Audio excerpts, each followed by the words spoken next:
Welcome to my YouTube channel SK Classes. We have earlier seen how small countries like Belgium and Sri Lanka face so many problems of managing diversity. हमने देखा कि किस तरह से Belgium और श्रीलंका जैसे देश को अपनी विविधताओं का सामना करना पड़ा, खास करके वहाँ हर तरह के जातीय संगठन की वजह से आपस में जो है झगड़े और होते रहें। What about a vast country like India? तो भारत जैसे एक विशाल देश का क्या, विच सो मेनी लैंग्वेज, जहाँ पर बहुत सारी भाषाएं हैं, विविधताएं हैं, तो तो which of so many language, religions and regions, तो what are the power sharing arrangements of our country? तो हमारे देश में शक्ति का साझेदारी की व्यवस्था किस प्रकार से है? तो let us begin with the constitutions. India has emerged as an independent nation after a painful and bloody partitions. हम लोग देखते हैं भारत के संविधान की शुरुआत से जब इसको शामिल किया गया, भारत को जब स्वतंत्र राष्ट्र घोषित किया गया, काफ़ी जो है संघर्षों के बाद भारत का दुखद और जो है खूनी बंटवारा हुआ. तो सुन after independence several princely states become a part of the country. Bharat के स्वतंत्रता के बाद बहुत सारे रियासती राज्य थे जिनको भारत में शामिल किया गया.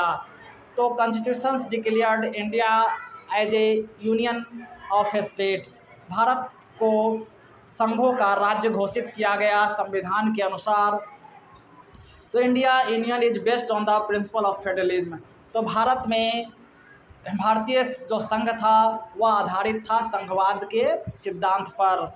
तो let us go back to 7 features of federalism mentioned above. We can see that all these features apply to the provisions of Indian constitutions.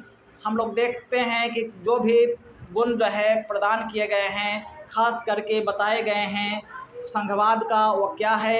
तो constitutions originally provided for a 2-tier system of governments. तो संविधान में 2 स्तर का शासन सरकार की व्यवस्था की गई, एक जो है केंद्र स्तर की सरकार और दूसरे राज्य स्तर की सरकार.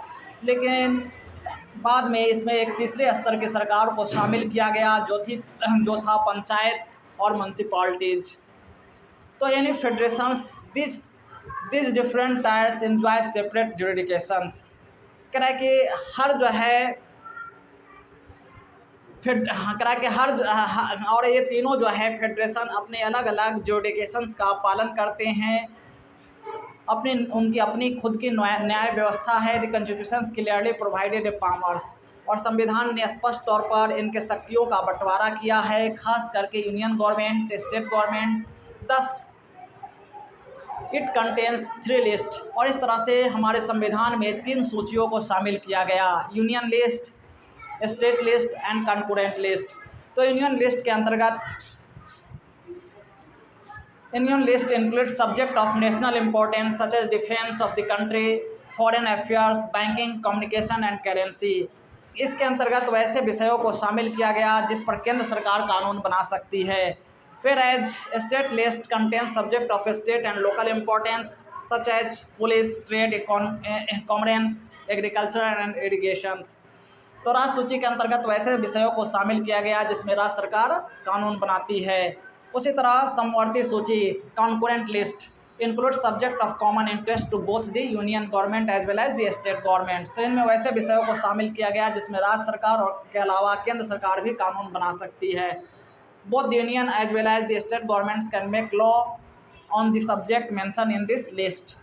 तो if their laws conflict with each other, यदि उनके कानूनों में किसी प्रकार का संघर्ष होता है तो the law made by the union government will prevail. तो जो कानून केंद्र सरकार के द्वारा बनाई जाती है उसको प्राथमिकता दी जाती है.